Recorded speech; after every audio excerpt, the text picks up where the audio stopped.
In this world, I've learned maybe one thing that's the most important thing I've ever learned.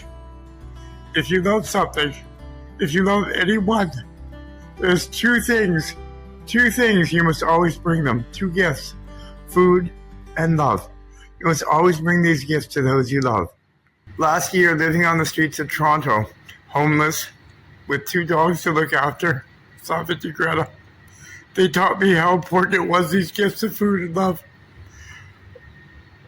Last winter was a cold winter. It was minus 30 days and days and days in a row. Stretches went by, and for those homeless like me, it was bitter, bitter cold. Each day was worse than the next.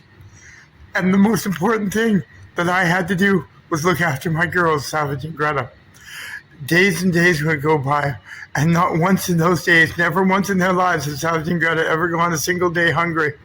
I've gone many days, sometimes without food, but my girls never have, and here's how.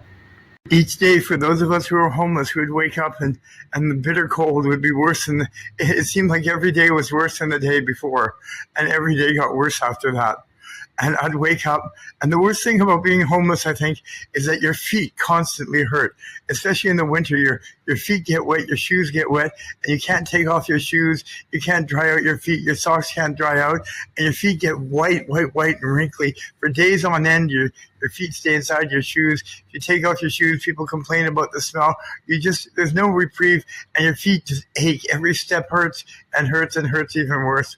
And so I'd wake up in the morning and get off the Queen Street streetcar where we were living, the girls and I, and we'd plunder our way, if we could, to the Humane Society, if we could get there in time when they opened, and pick up a small bag of dog food. The Humane Society, in their benevolence, would give out a small bag of dog food to any family who would come each day. And I'd pick up my small bag of dog food, but that small bag was never enough for my two big girls. I have a black lab and a German short-haired pointer, and they're big girls, 90 pounds and 95 pounds, and they need more food than that. And so from there, I'd head out to the nearest shelter that I could find, and I'd pick up maybe a sandwich, and I'd divide that sandwich in two, and I'd give it to my girls, and maybe go to the next shelter a day program, and I'd pick up a platter of food, day takeout, and I'd divide that between my girls, and I'd give it to them. My girls never went hungry. I swear they never went hungry, but I would often go days in a row, sometimes 6, 7, 8 days. At one point, after 12 days of not eating, but my girls have always eaten, after 12 days of no food, I was so hungry. I remember it was about 1 o'clock in the morning. I was going down Yonge Street. It was garbage night, and there were all these garbage bags in front of these restaurants. And I swallowed my pride, and I started opening garbage bags, and I was so hungry, so hungry.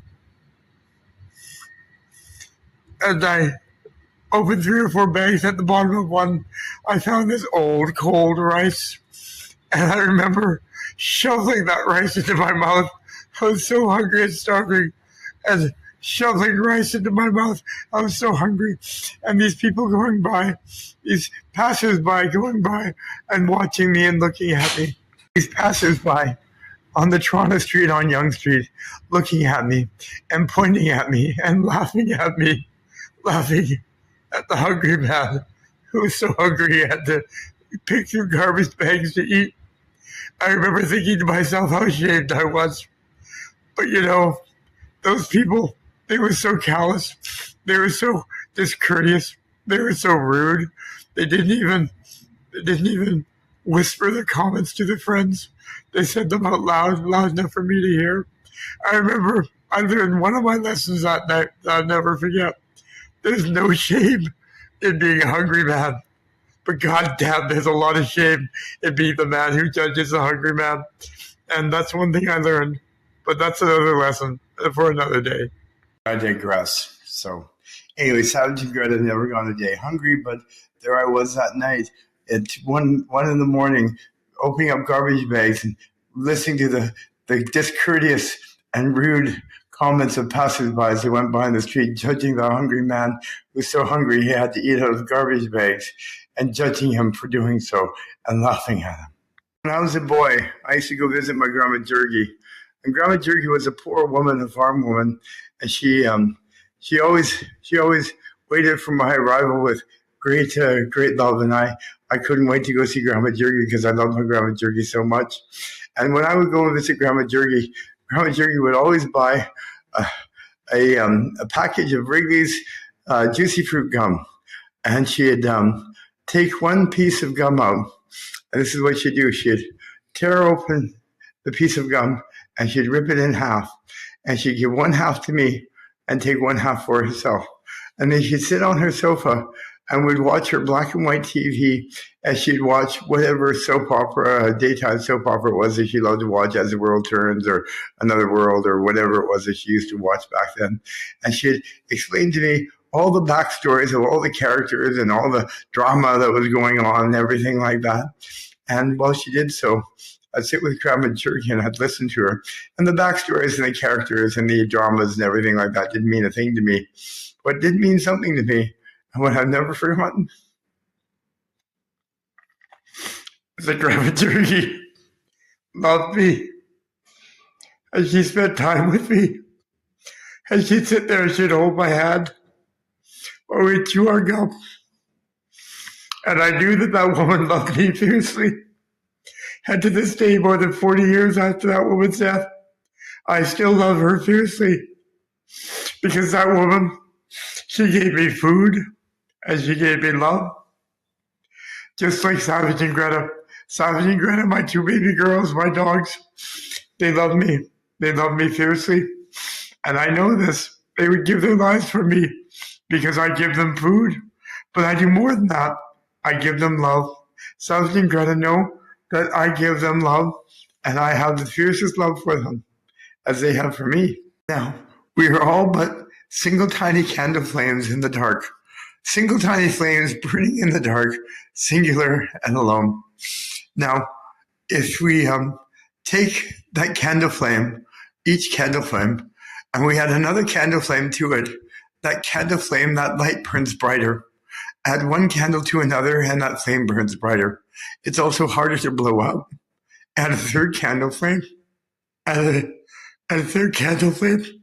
That candle flame burns brighter in the darkness that surrounds. And it's even harder to blow out.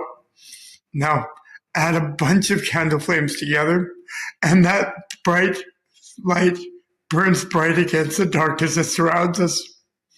That is community. That is the bonds of love. That's the bonds of togetherness, the bonds of sharing, the bonds of being together. I learned that to be alone in this world is one of the hardest things in the world to be. Months ago, I called my sister, and she screamed back at me out the phone over the receiver, "I hate you, Magnus, I hate you." And in that moment, I realized that I was alone. I was a single candle flame burning in the dark, except I had two other candle flames with me. I had my dogs, Savage and Greta. They were the ones who still loved me. Those two candle flames and me, we are a bond, we are a pact, we are a pact, we are together, and together we will always love each other. But without them, I'm alone. And when your candle flame burns out in this world, when your single solitary flame burns out and there's no other connections and no other candles that are with you and that are bonded to you, all that's left is a black hole. And when that black hole is left, there's nothing left but a solitary, singular absence. And that absence is terrifying. So we must always bring two things to those we love. We must bring them the food that nourishes them, the food that builds strong bodies and strong minds and strong teeth and strong bones and strong bodies.